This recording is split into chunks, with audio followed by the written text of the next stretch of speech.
TLR bagi kita semua. Pendeta, silakan.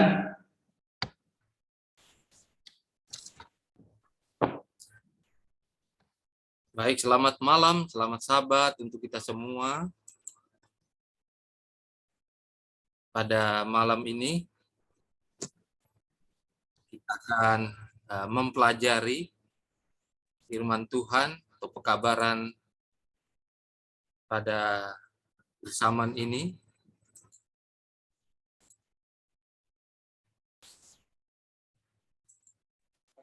Final shaking. False health reform. Penggoncangan terakhir, dan kita melihat sedikit penekanannya kepada reformasi kesehatan yang palsu. Yang kita akan lihat yang ada hubungannya dengan penggoncangan di dalam, khususnya di dalam gereja kita. Saudara-saudara sekalian, oleh karena pelajaran ini untuk mengantisipasi apa yang sementara terjadi, nubuatan-nubuatan apa saja yang sementara digenapi, dan antisipasi apa saja sebagai umat sisa yang terakhir di atas dunia ini sehubungan dengan health reform, reformasi kesehatan. Saudara-saudara sekalian, di dalam tulisan Roh Kuat diberitahukan kepada kita di dalam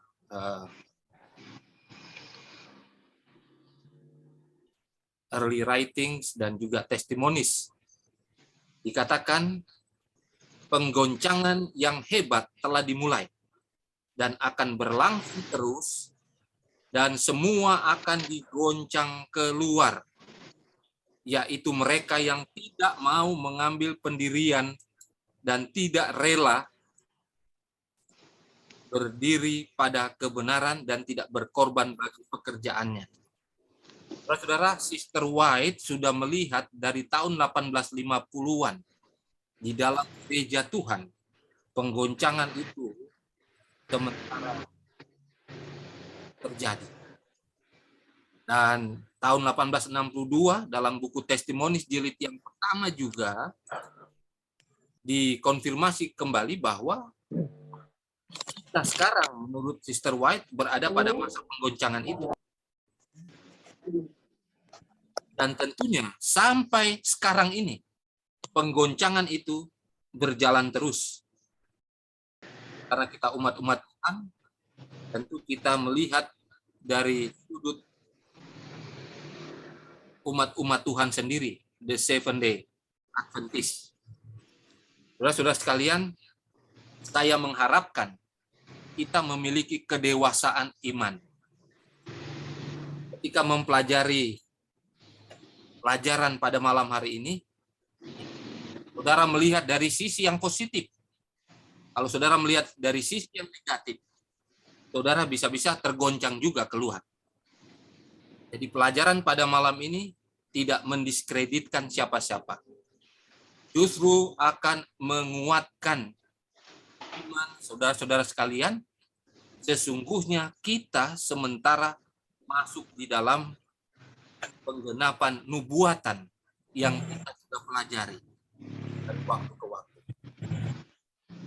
Karena itu, saudara sekalian, mudah-mudahan pada akhir sesi ini tidak ada banyak pertanyaan, oleh karena sudah dirangkumkan.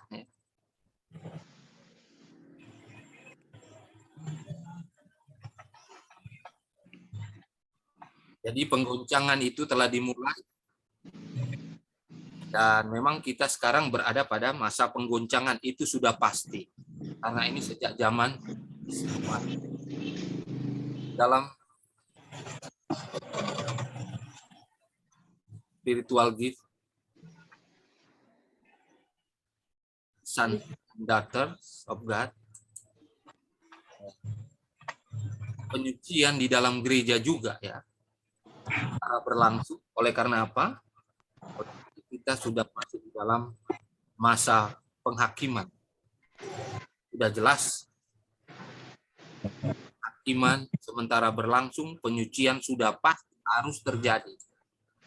Jadi kita di dalam penggoncangan ini dituntut untuk menunjukkan bahwa kita adalah umat-umat Tuhan yang sementara dalam proses pengudusan. Jadi tidak heran sementara kita masih hidup dalam proses penampian ini atau penggoncangan ini, sudah ada yang tuai juga beberapa orang.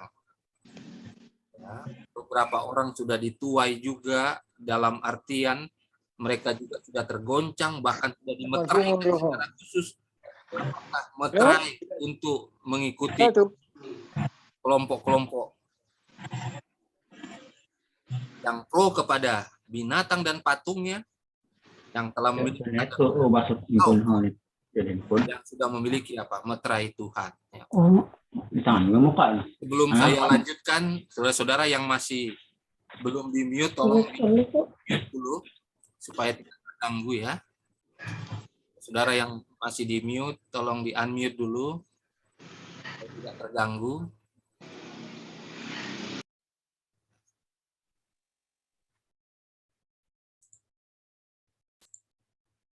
Baik, terima kasih. Saudara-saudara, di dalam Testimonis jilid 5 halaman 80 dikatakan satu penampian besar akan segera terjadi. Jadi puncak penampian itu atau final shaking itu pada saat Sandelo, Undang-Undang Hari Minggu disahkan. Maka kelihatanlah di sana. Oleh karena kalau kita mempelajari perumpamaan atau kisah 10 anak gadis atau anak darah, 10-10-nya dalam keadaan tertidur. Yang membedakan mereka adalah 5 anak darah atau 5 gadis itu memiliki roh, dan yang 5 tidak memiliki roh atau tidak memiliki minyak. Itu perbedaannya. Jadi sebenarnya pada saat seruan nyaring khusus itu datang, pada mempelai datang, songsonglah dia. 5 anak gadis yang bodoh itu sudah terlambat. Dan seruan nyaring dalam aplikasi yang kedua adalah ketika Sandelo itu disahkan. Itu yang kita sudah pelajari beberapa waktu lalu. Jadi dengan demikian sebenarnya mereka-mereka yang sudah tergoncang keluar, mereka-mereka lah yang tidak memiliki roh itu. Dan pada saat Sandelo itu disahkan, itu cuma eksekusi saja. Yang sesungguhnya mereka sudah tidak lagi menjadi umat Tuhan yang akan diselamatkan. Ditentukan secara khusus. Di dalam Christ Object Lesson, atau perumpamaan Tuhan Yesus, halaman 49, dikatakan bahwa ada saudara-saudara palsu di dalam gereja, dalam sidang, di dalam gereja Seventh Day Adventist. Nah, saudara-saudara palsu ini, saudara, itu yang dikatakan lalang. Karena lalang dan gandum ini tumbuhnya sama-sama. Tumbuhnya sama-sama. Dan kalau ada yang mencoba mencabut dengan mendisiplin orang-orang seperti ini, dikatakan itu adalah roh iblis, bukan roh Kristus. Jangan berusaha mencabut sebelum waktunya. Tetapi oleh karena satu dan lain hal, selalu saja keputusan itu terjadi. Selalu terjadi pendisiplinan. Lebih lanjut di dalam letter 46, 1887, segala kebijakan dalam dunia tidak dapat menyelamatkan kita dari satu penampian yang mengerikan. Jadi penampian itu harus terjadi kepada saudara dan saya. Tidak ada yang keluar dari istilah tidak ditampi, tidak digoncang. Akan ada pemisahan di antara kita, orang-orang yang tidak pernah menghargai terang ataupun berjalan di dalam.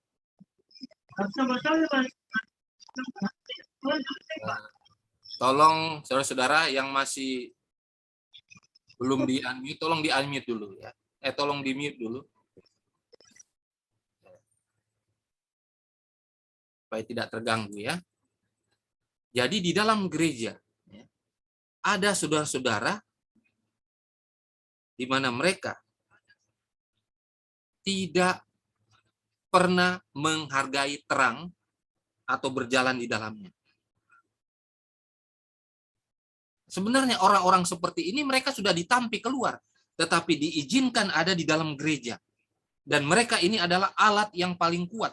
Dalam kutipan roh nubuat yang lain, mereka-mereka ini adalah andalan setan. Ada di dalam gereja, karena mereka bergabung dengan gandum. Jadi sama-sama tidak kelihatan. Tetapi ini andalan setan. Mereka ini tidak menghargai terang dan tidak berjalan di dalam terang kebenaran yang ada. Tapi mereka andalan setan.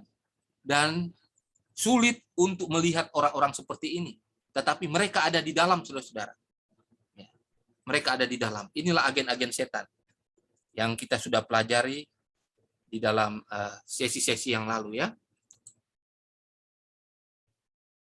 Mengapa reformasi kesehatan sebagai tolok ukur iman pada masa final second?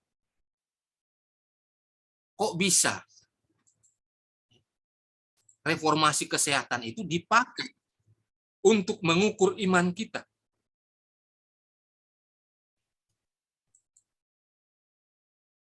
Jadi kita akan lihat beberapa kutipan dari sekian banyak.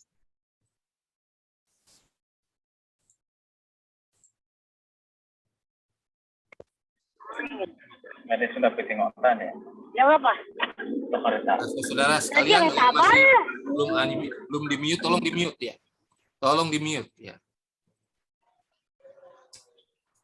Selama bertahun-tahun, Sister White katakan, selama bertahun-tahun Tuhan telah menarik perhatian umatnya kepada reformasi kesehatan. Inilah salah satu cabang pekerjaan yang disiapkan bagi kedatangan anak manusia. Bilang Kak Neng, ikutin. Mengapa reformasi kesehatan ini sangat-sangat penting dan setan berusaha supaya umat Tuhan jangan ikut-ikutan. Jangan memperhatikan reformasi kesehatan ini. Mengapa demikian hebatnya setan menyerang umat-umat Tuhan? Supaya tidak memperhatikan reformasi kesehatan. Yang pertama di dalam membina pola makan dan diet. Halaman 71. Karena reformasi kesehatan ini akan mempersiapkan umat bagi kedatangan Yesus yang kedua kali. Saudara dan saya yang mempelajari reformasi kesehatan dengan benar, memperhatikannya, lalu menjalankannya, berarti mempersiapkan bagi kedatangan Yesus yang kedua kali untuk diri saudara dan saya. Mengapa setan ngotot? Kalau bisa, jangan ada yang mempelajari ini, mengikuti reformasi kesehatan. Karena apa? Karena ini akan mempersiapkan umat Tuhan bagi kedatangan Yesus yang kedua kali untuk diselamatkan. Berikutnya perhatikan saudara ya. Reformasi kesehatan adalah salah satu cabang pekerjaan besar yang melayakkan satu umat bagi kedatangan Tuhan. Sekali lagi saudara sekalian, kalau saudara belum melaksanakan reformasi kesehatan, saudara tidak akan layak untuk menyambut kedatangan Yesus yang kedua kali. Kutipan sebelumnya kita ini udah bertahun-tahun, puluhan tahun kalau kita hitung-hitung, sudah tahu reformasi kesehatan. Tapi cuma sekedar tahu saja, teori saja. Tapi tidak melaksanakannya. Dan setan sudah menjerat saudara ketika tidak menjalankannya. Cuma belajar saja, teori saja selama ini. Karena setan tahu, ketika saudara mempelajari dan menjalankannya dengan benar, berarti saudara itu siap untuk menyambut kedatangan Yesus kedua kali. Oleh karena itu setan sangat marah ketika melihat saudara dan saya melaksanakan reformasi kesehatan yang benar, bukan yang palsu. Melalaikan reformasi kesehatan adalah satu penyembahan berhala, yaitu selera. Saudara, Sister White, Roh Nubuat dalam Testimoni jilid pertama halaman 486, menghubungkan reformasi kesehatan yang tidak dijalankan sama dengan saudara itu menyembah berhala. Artinya saudara punya Tuhan lain selain Tuhan alam semesta yang menciptakan bumi selama 6 hari, hari ke-7 berhenti. Saudara punya Tuhan yang lain. Kalau saudara tidak menjalankan reformasi kesehatan, saudara menyembah berhala selera. Sekali lagi, reformasi kesehatan dihubungkan dengan selera. Bila reformasi kesehatan sudah benar-benar diikuti umat Tuhan, baru mereka sempurna di hadapan Tuhan, baru siap diselamatkan. Jadi dalam final checking, penggoncangan terakhir, saudara jangan lupa, reformasi kesehatan harus sudah saudara miliki. Jangan cuma teori dan teori terus. Ya, 2-3 tahun terakhir ini saudara sementara digoncang dalam hal reformasi kesehatan. Saudara putuskan dengan benar. Jangan salah. Setan sementara menggoncang saudara. Dan Tuhan izinkan itu. Dengar, Dek. Kita melihat ya. Saudara yang masih belum di mute, tolong di mute ya. Supaya tidak mengganggu.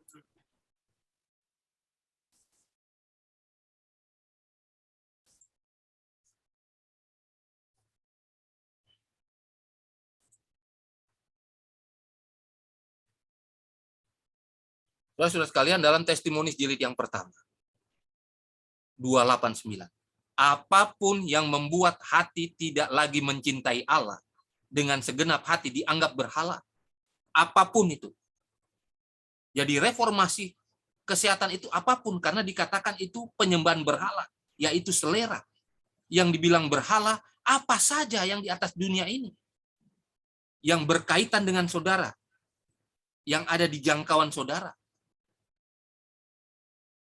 Yang membuat hati saudara tidak lagi mencintai Allah dengan segenap hati. Bukan mencintai setengah-setengah. Cuma 90%. Harus 100%. Tidak ada 99%. Mencintai Tuhan. 1, mengikuti berhala dunia. 99% mengikuti Tuhan. Sama saja itu berhala. Tidak mengikuti Tuhan. Jadi apapun yang membuat hati saudara tidak lagi mencintai Tuhan dengan segenap hati. Sekali lagi, segenap hati, bukan setengah-setengah. Saudara punya berhala itu.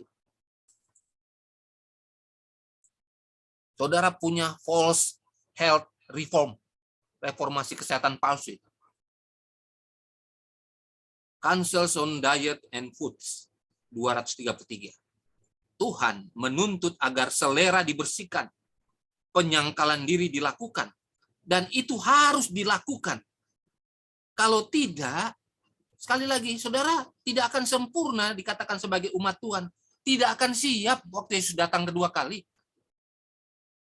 Bahkan saudara lah yang akan menjadi penganiaya-penganiaya umat Tuhan yang sejati itu nanti. Kita berbicara di dalam ini, bukan di luar lagi. Khusus di dalam. Tetapi ini harus saudara ikuti. Selera penyangkalan diri.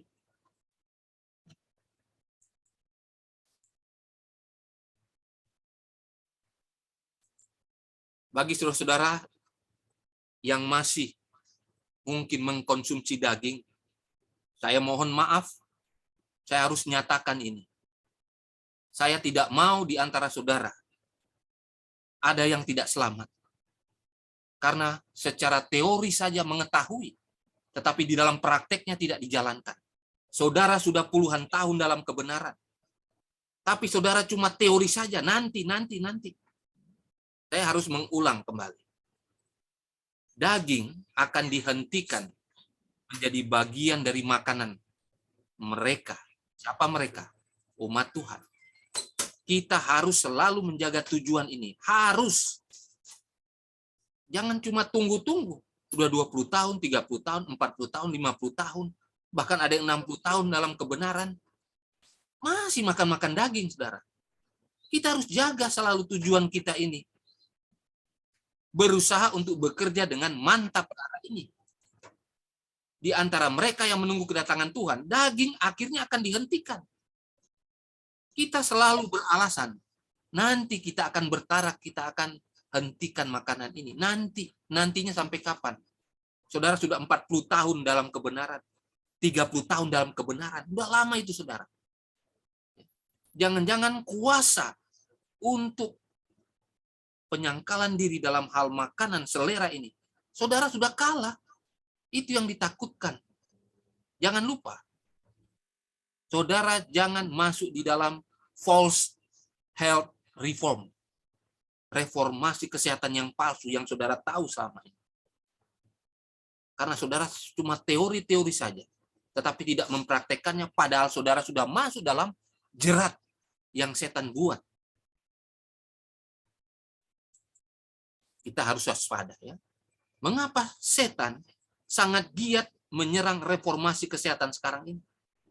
Mengapa dia hebat sekali menyerang dalam hal kesehatan? Ya. Saudara ingat, nenek moyang kita, Adam dan Hawa, jatuh dalam dosa. Pertama kali dalam hal selera. Tadi kita sudah baca, jika kita menang terhadap masalah selera, maka pencobaan, kejahatan-kejahatan yang ada di atas dunia ini, apapun itu dapat kita kalahkan. Jadi selera menjadi yang utama.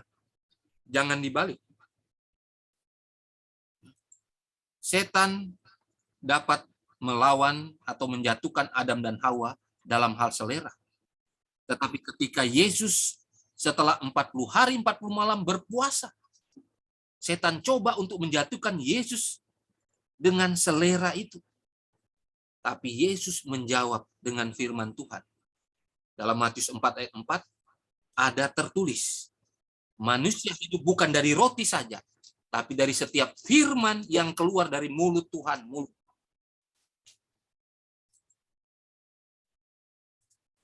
Saudara, setan gagal mencobai Yesus di dalam hal selera.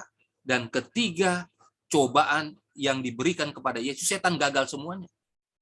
Tetapi saudara ingat, dalam kutipan Roh Nubuat, dikatakan setan akan menang banyak dengan 3 cobaan yang dia sudah buat kepada Yesus pada saat itu. Khususnya masalah selera. Dia akan menang kepada umat yang sisa di akhir zaman. Sesaat sebelum penutupan sejarah dunia ini. Dia akan menang kepada umat sisa. Ingat saudara, itu tulisan Roh Nubuat sangat jelas. Apakah nubuatan ini sudah digenapi atau tidak? Saudara yang tahu. Saudara bisa menghadapinya. Mengapa begitu hebat setan menyerang reformasi kesehatan? Karena dia ingin kalau bisa umat pilihan ini tidak ada yang selamat. Penggoncangan terakhir berhubungan dengan reformasi kesehatan. 3 tahun terakhir ini, saudara, kita sementara digoncang dalam reformasi kesehatan. Luar biasa dalam gereja Tuhan ini.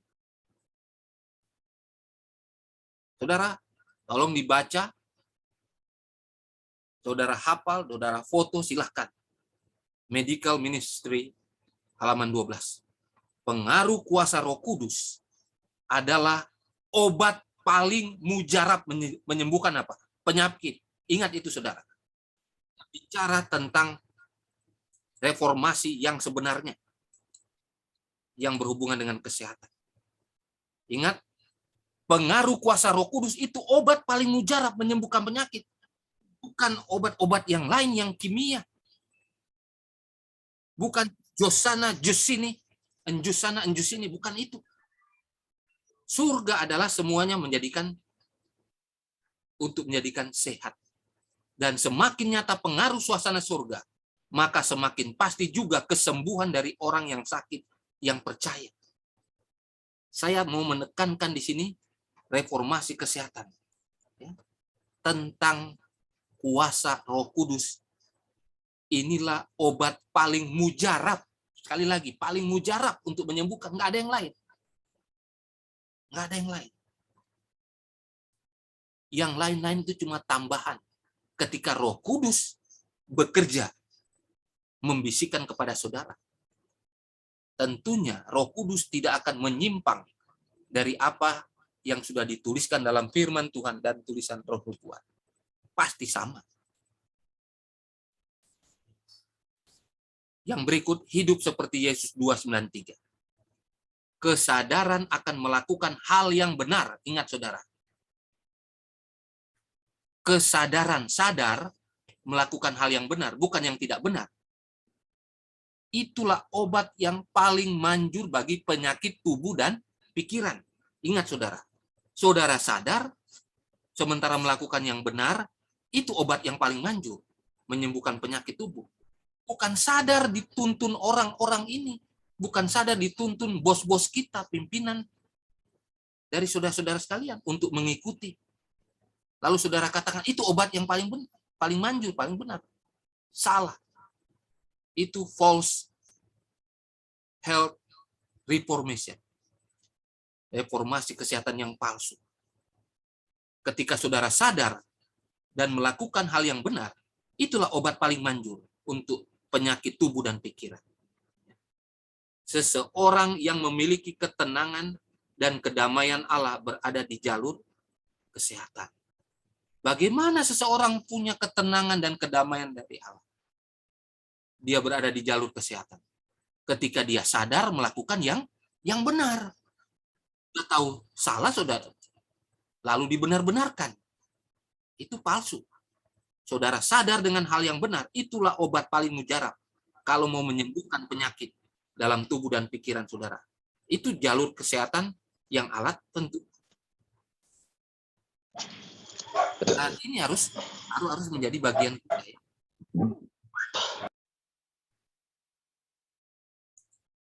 Harus kita mengerti ini.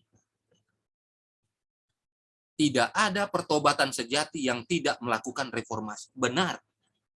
Semua pertobatan itu harus ada reformasinya. Kalau dia bertobat, kembali lagi. Bertobat, kembali lagi. Itu bukan reformasi.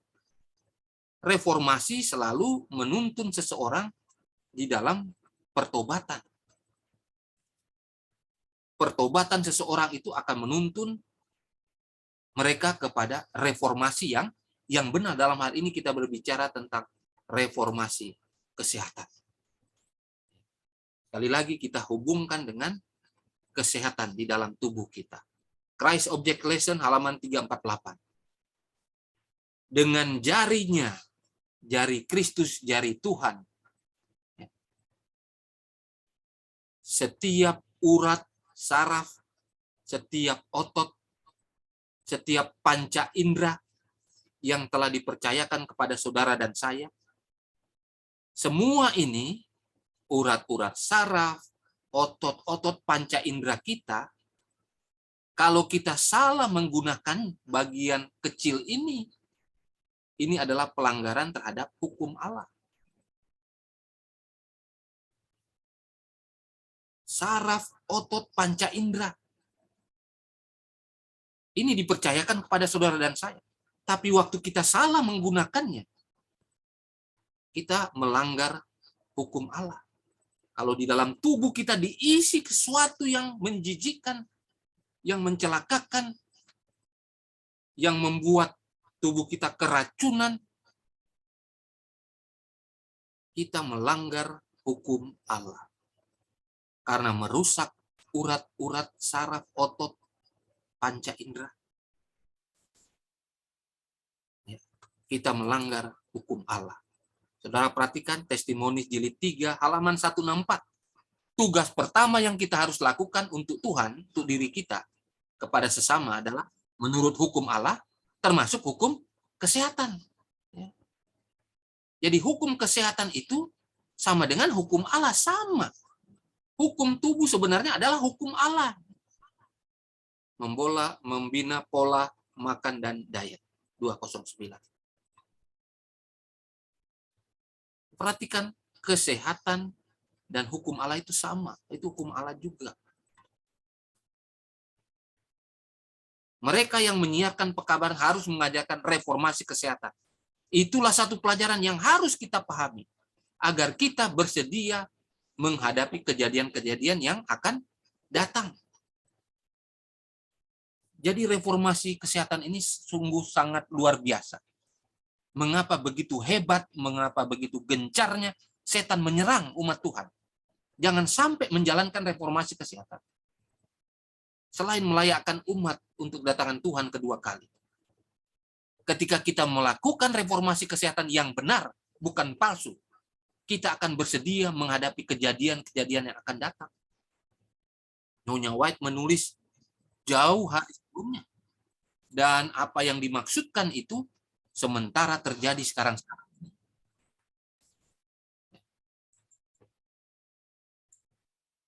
Kesehatan harus dijaga sama kudusnya dengan tabiat. Jadi tabiat Kristus yang dibentuk oleh saudara dan saya, itulah yang akan dibawa ke surga. Caranya melalui reformasi kesehatan. Masalah selera. Masalah selera.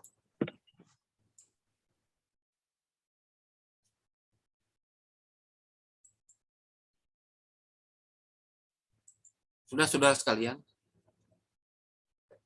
slide ini sangat banyak. Saya harus melewatinya. Ya. Kita lihat false health reform. Secara khusus kita akan melihat di sini. Ya. Reformasi kesehatan yang palsu. Inilah reformasi kesehatan yang pertama yang dibuat oleh setan. Saudara perhatikan dalam Kejadian pasal 3.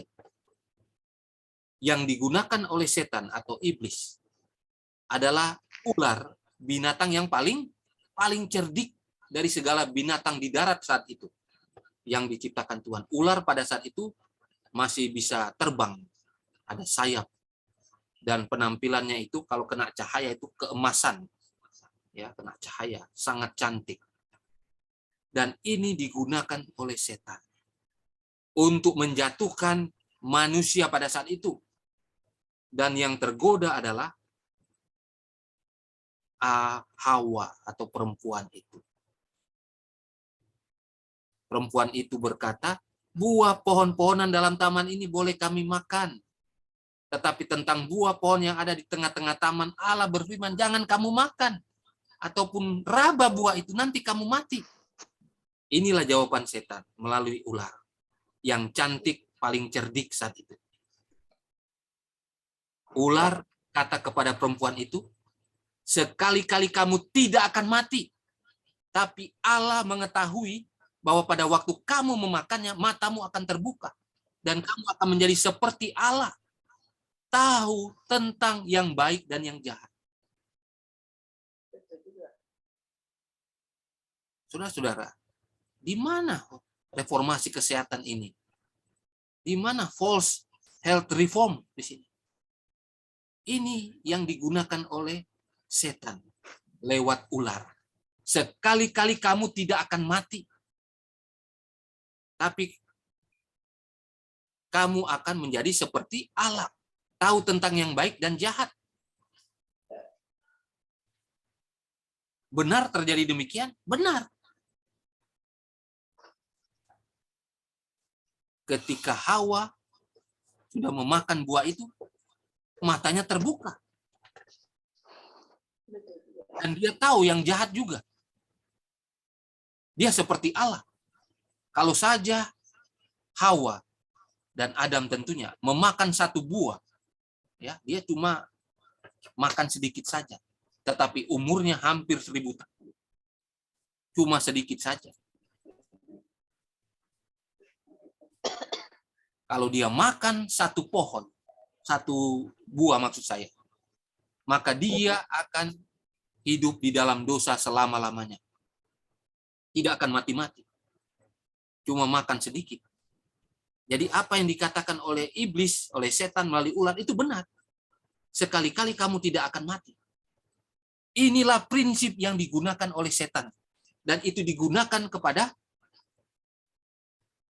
Yesus Kristus dan kepada saudara dan saya yang hidup sekarang ini. Reformasi kesehatan yang palsu. Sekali-kali kamu tidak akan mati. Nanti kotor. Kalau kita tidak vegetarian, aman-aman saja kita kan.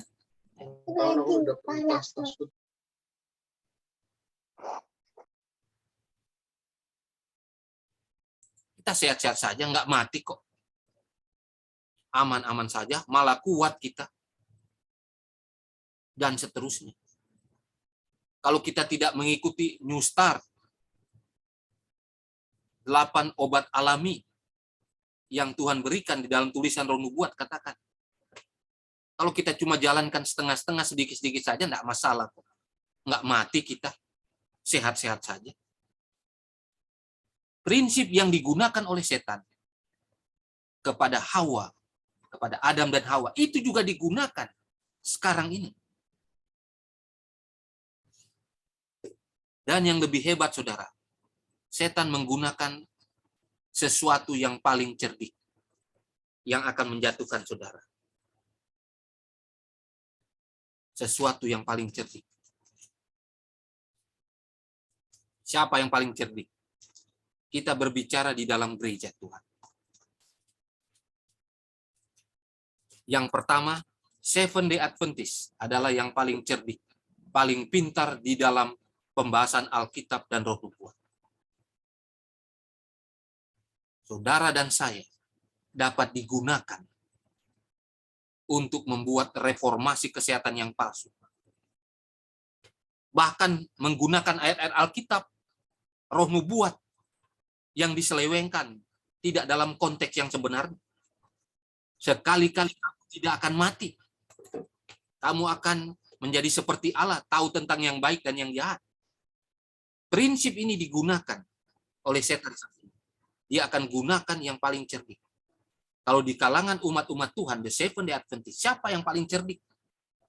Orang-orang yang punya jabatan di sana. Secara khusus, ahli-ahli Taurat, Farisi, semua di situ paling cerdik.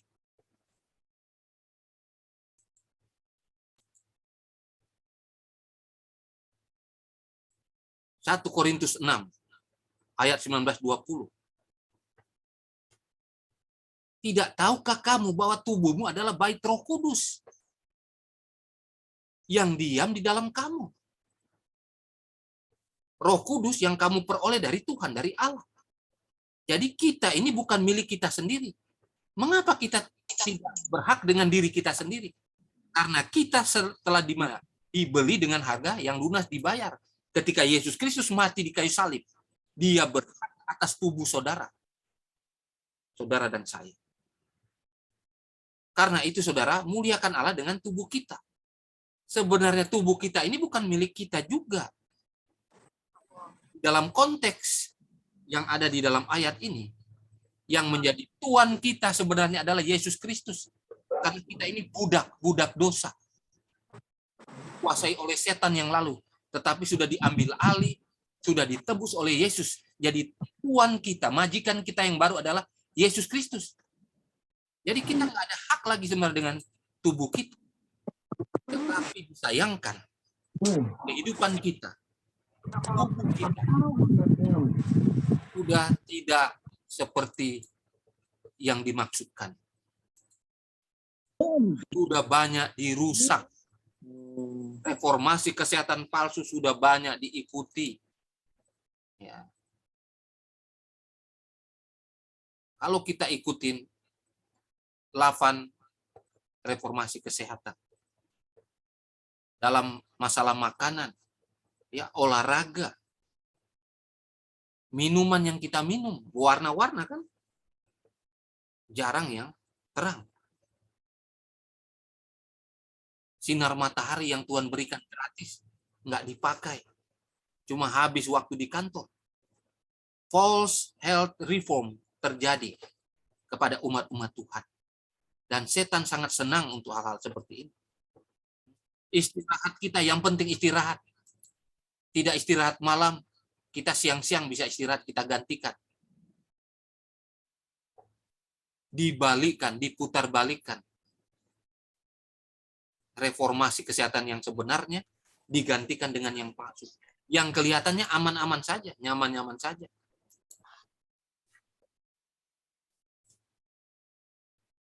Apakah tubuh saudara sekarang benar-benar Roh Kudus ada? Dalam 2-3 tahun ini saudara bisa tahan tidak? Dengan masalah kesehatan yang dunia.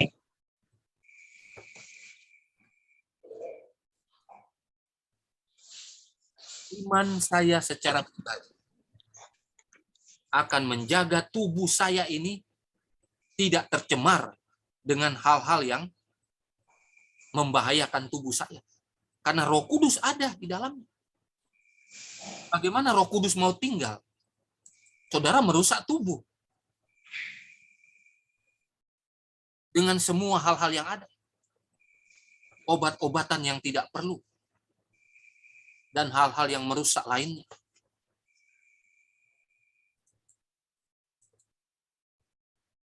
Janganlah menganggap sebagai satu pengorbanan kalau kita mengasihi dia dengan segenap hati. Kita dan semua yang kita miliki ini memang Tuhan punya. Jangan kita anggap, kita sudah berkorban ketika kita mengasihi Tuhan dengan segenap hati. Nggak ada itu masalah itu. Karena pada dasarnya tubuh kita ini Tuhan punya kok. Hati itu sendiri harus diberikan kepada Tuhan sebagai persembahan sukarela. Jadi bagi saudara dan saya jangan saudara sudah melakukan pengorbanan, dalam arti saudara mengasihi Tuhan dengan segenap hati, itu pengorbanan. Justru Tuhan yang sudah berkorban untuk kita. Yang kita lakukan itu dengan sukarela. Karena apa? Karena Tuhan kita yang baru, majikan kita yang baru adalah Yesus Kristus. Itu yang harus kita perhatikan.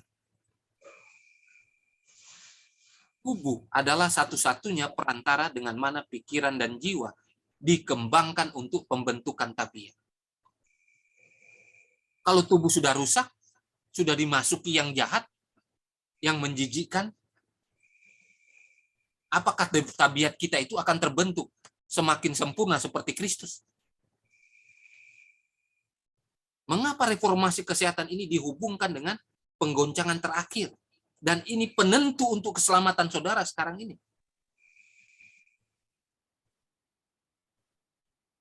Karena pikiran dan jiwa saudara akan dirusakkan oleh iblis, oleh setan. Sehingga kuasa saudara, kuasa rohani untuk menjalankan kehidupan yang benar, semakin hari semakin merosot dan hilang. Ada banyak hal yang berhubungan dengan reformasi. Tetapi yang difokuskan itu masalah selera. Dan hal-hal yang masuk ke dalam tubuh kita. Ini yang sementara digoncang dalam 2-3 tahun terakhir. Dan seterusnya. Saudara sebagai umat Tuhan.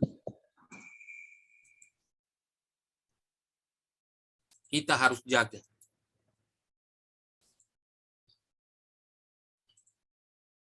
Namun tidak seorang pun dari antara kita yang akan menerima meterai Allah, sementara tabiat kita mempunyai satu cacat atau noda atau celah.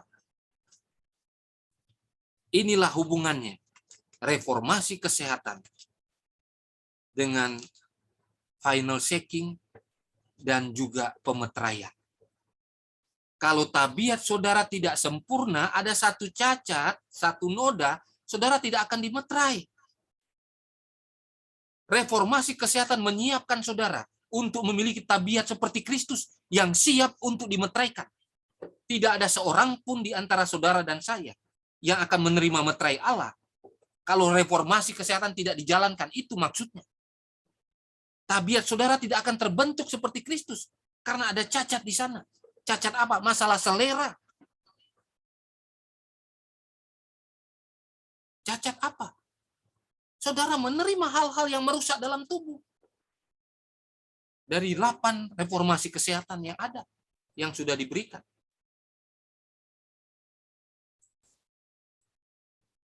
Adalah terserah kepada kita untuk mengobati cacat tabiat kita. Membersihkan Ka'bah jiwa dari semua yang menajiskan. Maka hujan akhir akan turun atas kita. Sebagaimana hujan awal turun atas murid-muridnya. Saudara tidak akan menerima roh hujan akhir. Reformasi kesehatan tidak dijalankan. Nggak akan dimeterai. Setelah pemeteraian, roh hujan akhir dicurahkan. Saudara tidak akan dapatkan tahap demi tahap peristiwa-peristiwa ini. Saudara tidak akan dapatkan kalau saudara bergantung kepada false health reform. Reformasi kesehatan yang palsu. Sekali lagi, saya tidak mendiskreditkan siapa-siapa. Tapi saya nyatakan apa yang dinyatakan firman Tuhan. Saya nyatakan apa adanya. Dalam kutipan-kutipan roh nubuat. Saudara, ini yang sementara kita tunggu. Meterai Allah, hujan akhir. The Seventh-day Adventist sementara menunggu ini. Tetapi kalau health reform tidak dijalankan dengan benar, saudara seolah-olah menjalankan health reform padahal false health reform yang saudara jalankan. Oh, ini kan ada petunjuk-petunjuknya. Ini dari dunia. Oh, ini dari pimpinan kita. Oh, ini dari departemen kesehatan kita. Saudara-saudara, semua itu omong kosong. Kalau tidak demikianlah firman Tuhan. Cuma filsafat-filsafat. Dengan tujuan-tujuan tertentu.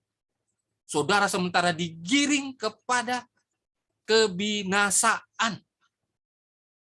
Bukan keselamatan lagi. Walaupun saudara merasa itu umat Tuhan. Kali lagi saudara, jangan terkecoh.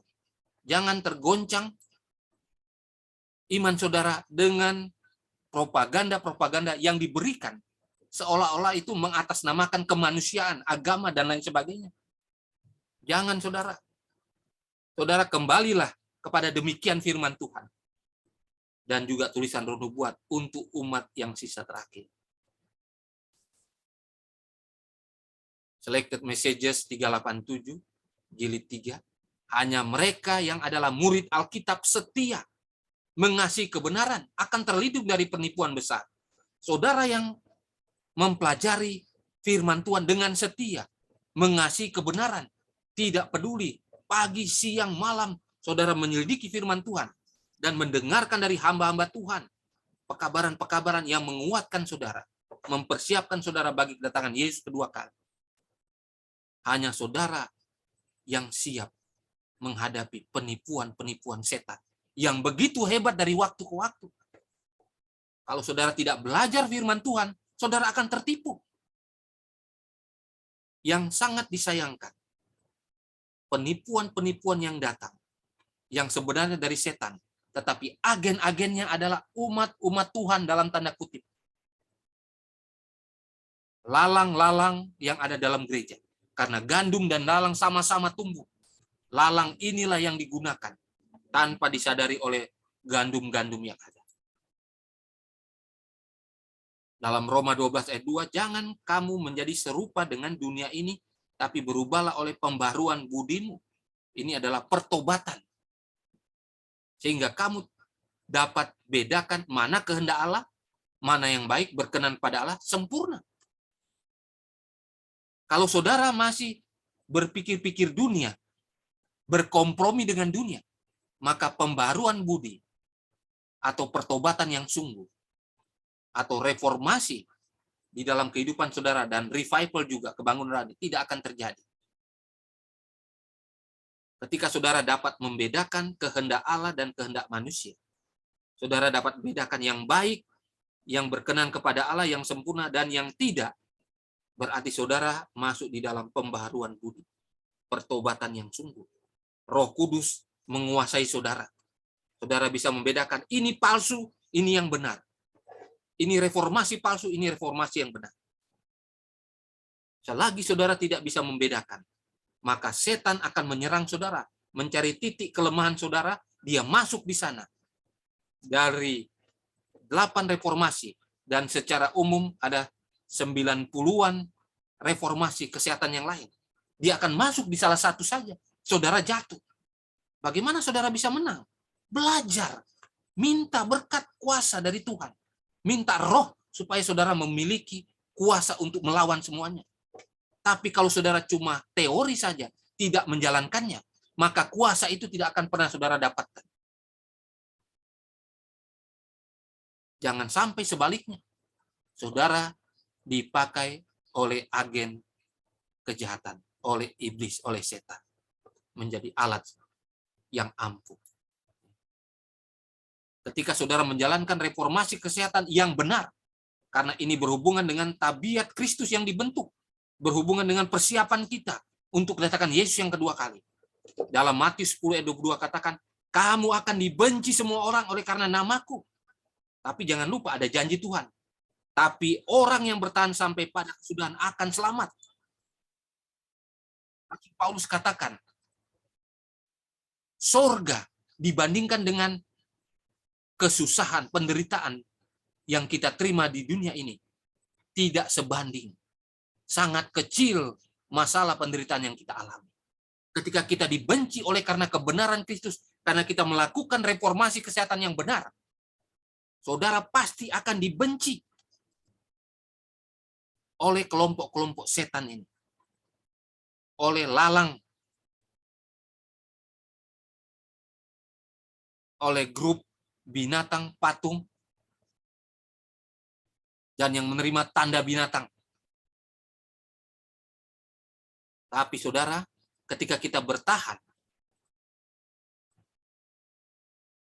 di dalam iman kita, tidak akan goyah. Walaupun kita mati sekalipun, itu tidak sebanding dengan kemuliaan, kehidupan yang kekal yang Tuhan sediakan bagi saudara dan saya. Itu menjadi kekuatan kita sebenarnya. Ya, penderitaan itu akan kita terima, mau dia orang Yunani atau orang Yahudi, di dalam gereja atau di luar gereja, itu sama. Ya, sama saja. Umat Tuhan tidak akan bertahan dalam ujian kecuali kebangunan rohani reformasi itu terjadi. Ini berulang-ulang kita sudah pelajari ini. Ketika saudara mempelajari firman Tuhan dengan rajin, maka kebangunan rohani, reformasi akan terjadi di dalam kehidupan saudara. Dan itu harus terjadi, pembaruan budi dikatakan. Ya. Roh Kuduslah yang bisa membuat saudara memiliki reformasi yang sebenarnya.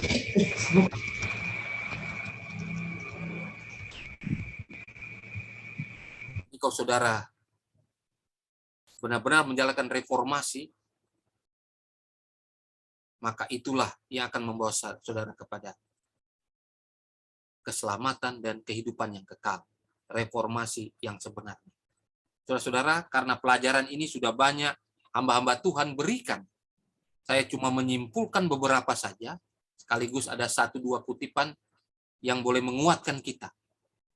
Maka sesungguhnya ketika kita melakukan hal-hal yang benar, sesuai dengan kehendak Tuhan, dimanapun, kapanpun, setan akan menyerang saudara, sudah pasti. Tetapi itu bukan menjadi satu hal yang menghalangi kita untuk tetap bertahan dalam kebenaran ini, saudara. Jangan takut. Di balik itu Tuhan akan selalu melindungi kita, bukan melindungi kita supaya kita bebas dari masalah, tidak. Tetapi kebenaran yang kita pegang, itu akan membawa kita menjadi jaminan bagi kita. Kita akan memiliki keselamatan dan kehidupan yang kekal nantinya. Jadi jangan selalu kita berharap kita aman-aman saja di dunia ini. Secara fisik dan mental kita. Tidak demikian. Karena seorang Kristen, dia harus menderita aniaya ketika memiliki dan mempertahankan kebenaran itu. Harus. Ya. Harus. Penyangkalan diri dan pengorbanan harus menjadi bagian kita. Ketika terang yang telah Tuhan berikan bersinar melalui perantaraan manusia, pekerjaan besar akan dilakukan. Dan itu harus dimulai di rumah. Reformasi kesehatan harus dimulai di rumah. Anak-anak, orang tua, kakak adik harus mulai di rumah. Bukan nanti semua di luar. Diawali di rumah, saudara sekalian. Latihan. Jangan cuma teori-teori puluhan tahun tadi tidak pernah dijalankan. Jalankan, saudara, sudah sangat singkat waktu kita ini. Itu berhubungan dengan keselamatan saudara. Berhubungan dengan apakah saudara akan dimeteraikan atau tidak. Itu berhubungan apakah saudara menerima roh ujian akhir atau tidak. Berhubungan dengan keselamatan. Sekali lagi, harus diberitahukan kepada saudara. Reformasi kesehatan yang benar yang kita jalankan berhubungan dengan keselamatan. Jangan ada yang membantah-bantah lagi. Hukum Allah adalah dasar dari semua reformasi. Reformasi besar harus dimulai di rumah. Dalam bidang apa saja. Ada doa di sana. Sementara menjalankan reformasi yang benar, khususnya dalam reformasi kesehatan, selalu akan ada perselisihan. Dan itu akan menjadi alat yang Tuhan izinkan menumbuhkan iman saudara. Iman saudara akan berkembang ke sana. Bertumbuh semakin sempurna seperti tabiat Kristus. Melalui masalah yang ada. Jadi kalau ada perselisihan di dalam, berarti setan sementara melihat banyak umat Tuhan yang perlu digoncang karena sudah banyak yang mereform, merevive diri masing-masing. Terang kebenaran itu akan masuk menelusuri semua makhluk hidup dengan kecepatan halilintar. Menggambarkan bagaimana pekerjaan itu akan dapat diselesaikan dengan sempurna. Ada orang berpendapat bahwa tidak akan ada kesempurnaan yang akan terjadi kepada umat-umat Tuhan yang akan mereformasi diri mereka dalam hal kesehatan, dalam hal hukum Tuhan. Sekali lagi, firman Tuhan melalui tulisan Roh Nubuat, Testimonis jilid 5, 754, mengatakan terang kebenaran itu akan masuk menelusuri semua makhluk hidup dengan kecepatan halilintar, petir. Ini gambaran bagaimana pekerjaan itu dapat diselesaikan dengan sempurna. Jadi saudara, jangan mendengarkan reformasi kesehatan yang palsu, yang mengatakan tidak sanggup. No, tidak demikian. Firman Tuhan mengatakan apa? Dengan kecepatan halilintar, saudara akan bisa menjalankannya. Karena bukan saudara sendiri yang akan menjalankannya, tapi Roh Kudus yang akan membantu saudara. Kuasa manusia dengan kuasa ilahi ketika digabung akan menghasilkan kuasa yang besar dalam menghalau dan mengalahkan cobaan-cobaan yang datang. Khususnya kita berbicara dalam hal reformasi kesehatan ini. Saudara-saudara sekalian, perlu menjadi bagian kita. Kiranya Tuhan berkati kita. Amin.